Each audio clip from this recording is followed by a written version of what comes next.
guys and welcome back to my channel, and for today's video, ito-test natin ito. Maybelline Master Fit by Face Studio. Okay, so wear boosting setting spray, locks and makeup, long-lasting finish, translucent, oil-free. Okay, so pangpatagal daw to ng makeup, extends wear and keeps just applied makeup fresh. Yes, helps prevent makeup from melting and color fading, lightweight and translucentness. Today, naglagay na ako ng moisturizer nung sa St. Ives. Isa lang naman yung moisturizer nila. Naglagay ako ng CC cream from Quick Fix. Naglagay ako nito. Tapos, yung ginamit kong parang foundation is yung AA cream from Cathy Doll. Maganda talaga yun. And then, naglagay ako ng eyebrows from yung Nova Fashion Brow. Yung primer ko pala muna.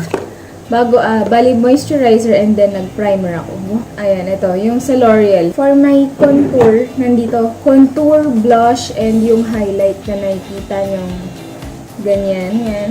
Ito, lahat yan dito. And again, dun sa isang video ko, sinabi ko na rin na huwag nyo ako i-judge dahil ito ay nabili ko lang sa Divisoria and super pigmented na talaga, guys. As in, kita nyo naman yan, yung highlight pa lang, oh. Bonggang-bongga na. Tsaka yung blush. Konti yung nilagay ko pero ang ganda. Tsaka yung contour, oh.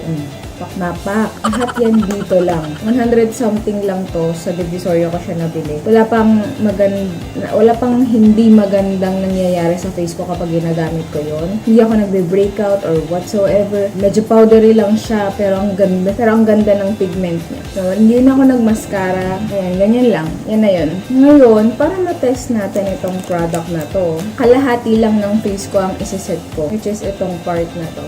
So, tignan nyo na. Dapat mamaya ang gabi, pag uwi ko, nandyan pa din yung nakikita nyong highlight na yan. Ito. Tapos dito, yan. Tsaka yung blush, dapat nandyan pa din. Dito sa side na to, kahit dito man lang. Pero pag dito, nandyan pa din, maganda pa rin yung makeup ko at the end of the day. Ibig sabihin, maganda talaga yung pagkakalapat ng makeup and maganda talaga yung product. Ito na. First time kong gagamit ng setting spray pala, guys. Kalahati lang ng face ko. So, pag ganyan ako mag-i-spray para hindi mapasukan yung gilid dito sa left side ko. Ang weird. Kalahati ng face ko, basa. Ang weird sa pakiramdam. Ang matte-matte ng kabilang side. O nga pala, nakalimutan ko sabihin. Ang ginamit kong setting powder para sa AA na Cathy Doll. Itong Zale na natural finish na parang foundation powder. Ganda siya. Na-test ko na rin yan, guys. May separate video. Okay, so, try lang natin. Mamaya matutuyo-tuyo din. Ang time ngayon ay 5 o'clock. Kailangan ko na umalis. Grabe, tignan mo naman yung highlight na yan. Nakatali ako ngayon, mamaya kasi sa jeep eh. Nilipad-lipad yung buhok ko eh. May alcohol ba to? Oo nga, meron siya. Alcohol denat. So, tingnan din natin kung may mga nababasa akong parang hindi magandang pakinggan ng mga isa ingredients. Yung amoy niya, hindi naman nakakairita. Nawawala din agad pag natuyo. Pero, yung kung sa amoy, super subtle lang ng amoy.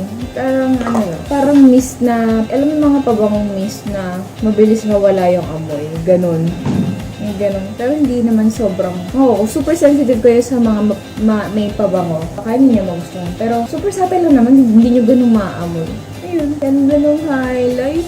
Bonggang-bong. Ayun, nag-mattify na ulit medyo. May pagka-dewy na ewan yung side na to. Then, ito, matte talaga. So, yun guys. So, balik na lang ako later. 5:05 na.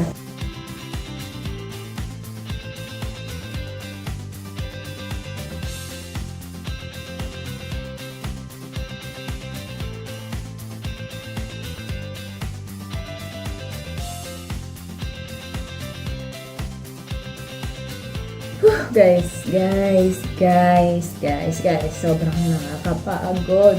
So, kanina, yung check-in kong yun, yung clip na yun, is around 9 PM na yun. Kasi hindi ako nakapag-check-in ng tanghali and nung hapon. And ngayon, ang time ngayon ay 11:30 na. And gusto ko nang magpahinga. So, tatapos ko na tong video na to. So, ayun. So, first of all, kanina pagdating ko, tinitigan ko muna yung mukha ko para makita ko kung ano ba effect. Nagpahinga na kasi ako saglit sa cam. And, ayun. So, tinitigan ko yung face ko para makita ko kung alin ba yung oily. Nagbukas kasi ako ng aircon pagdating ko dito sa bahay. Tapos, nagpahinga. And napansin ko talaga as in visibly.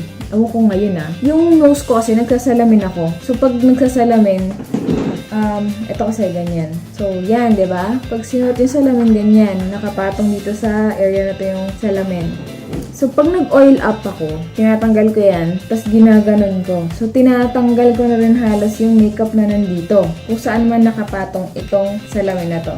So, nabura na halos yung setting spray and makeup dito sa side na to, sa ilong lang. Kasi as in, ginaganon ko talaga siya para matanggal yung oil. And at the same time, naki-carry over na. Kasi madiin yun eh. So, kasi mawala agad yung bang nagmamadaling tinanggal saglit, tapos nagtanggal lang ng oil, tapos binalik ulit yung salamin. Ganon. Ang napansin ko talaga is oil itong side na to. Medyo weird tignan kasi matte talaga to. Pero yung area na to, di ba, itong side na to, yan, yung may setting spray. So, since ginaganon ko to, nawawala yung setting spray, nawawala yung foundation, yung mga nilalagay natin sa face kanina. Nawala siya. Nakikita niyo ba yung highlight? Nandyan pa din. Although, super subtle na lang, nandyan pa din. Compared mo dito, wala na. Hindi na to wala nang kintab. Hindi na visible yung highlight dito. Yung dito, nandito pa din yung highlight. See? Ayan siya, oh. Nandyan pa din. So, mas maganda pa rin yung pagkakalak talaga ng makeup dito. And, sa blush, although parehas pa rin meron na super slight na lang. Yung highlight lang talaga, dun lang siya nagtatalo. Dito niyo. Super subtle na lang, pero ayan yung area na to. Nandyan pa rin siya. Dito sa side na to, wala. I-zoom ko kayo. Okay, so, ayan siya, oh. Ito, yan. Yan yung area na may highlight. Dito, hindi ko na siya ma-detect kung nasaan siya. May highlight pa ba? Hindi ko na alam. Parang wala na. Pero dito meron pa. Excuse my dirty face. Ang galing pala mag-work na isang setting spray. Talagang nilalak niya. Ito kasi iba yung kintab niya eh. Yung parang itong part lang kasi na to eh. Dito yung kintab niya, ito eh. Yung buong yun eh. Okay, so first of all, packaging opinion, very similar siya sa setting spray nung sa L'Oreal. As in, very visible naman guys. As in. Pati yung pag-lock ng takip, same na same. Diba? Pati yung, ito oh, yan, same na same sila. Hindi ko lang alam kung same ba yung manufacturing lugar nila. Dito kay L'Oreal Infallible, imported by L'Oreal Philippines, 23rd floor, Robinson's Equitable Tower. Ito naman, distributed by LP Cosmetics Product, 23rd floor, Robinson's Equitable Tower din. Ortigas, Pasig City. Ito, Ortigas, Pasig City. Kaya pala sila same. My goodness. Same na same ang packaging, pero hindi ko lang sure sa ingredients. As in, i-compare ko lang ha. Grabe, halos parehas. As in, halos parehas. May mga ibang ingredients na meron dito, wala dito. Na meron dito, wala dito. Yun. So, I'm thinking na parehas din sila ng amoy. Napaka-weird lang. Bakit kailangan parehas? May konting difference lang sa amoy, pero magkalapit sila. Pero sa ingredients, halos same. So, it means na merong something lang nakakaiba dito and doon. Vice versa lang. Pero halos same. Sobrang weird. Parehas yung manufacturing. Hindi ko mapapakita eh. Kasi, nasa sticker siya. Ito yung sticker ng, ito L'Oreal to guys. I'm not sure kung makikita nyo, pero i-pause nyo na lang. Ayan, nandiyan. Yung pinapadaanan ko ng ilaw. I-pause nyo na lang siguro para makita nyo yung truth na sinasabi ko. Ito yung sa L'Oreal ha. And then, ito yung sa takip nung ano.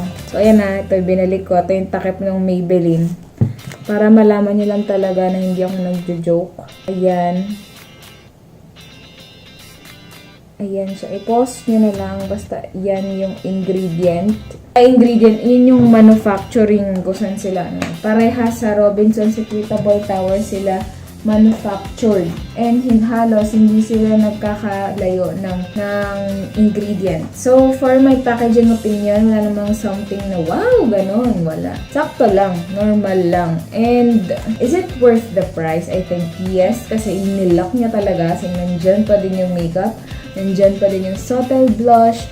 And especially the highlight. Nandyan pa din sa side na right kung saan ako nag-spray kanina ng setting spray ng Maybelline. Okay, ba ako ultra like girl? Anong oras ako umalis? 5:10 dito, 5:10 ng umaga. And ngayon, imagine 11:35 na. Halos 12 hours na ang nakalipas and wala man lang masyadong oil. Hindi ko na kailangan actually mag-blot. Naging shiny lang siya. Pero kahit i-blot ko siya, try natin. Mag-blot tayo para mabawasan naman yung blotting sheet ko. Kalahati muna. Ayan. Ito yung side, yung binablot ko ngayon. Ito yung side na hindi ako naglagay ng setting spray. Kailangan mo ba ng retouch? Kapag gagamit ka ng product na to, hindi na. Kasi it mattifies talaga as in. And hindi nagmo-move yung product kapag nag-set ka talaga. Sprayan mo ng setting powder ba? Ay, setting spray. So, ayun. Meron parang space dito sa side na to. Let me check another blotting sheet for my sa side na merong setting spray. Next is, wala naman siyang ibang kakaibang texture na output. Meron siyang scent, super subtle lang. And how it feels, hindi siya nagpabigat ng makeup ko.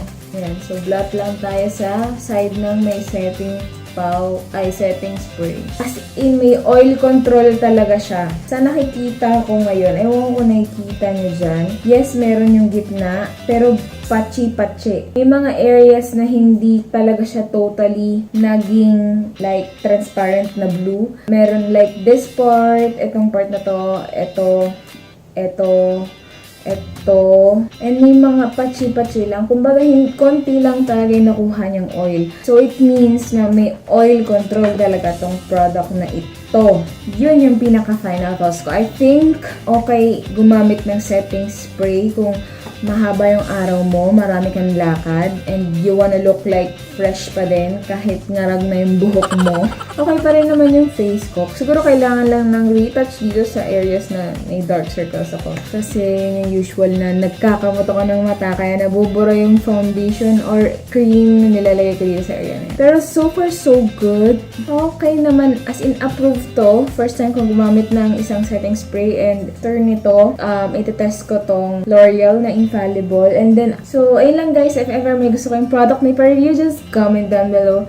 Also, check my social media accounts do sa description box below. And if you like this video, please hit the like button and please subscribe to my channel. So, see you in the next video.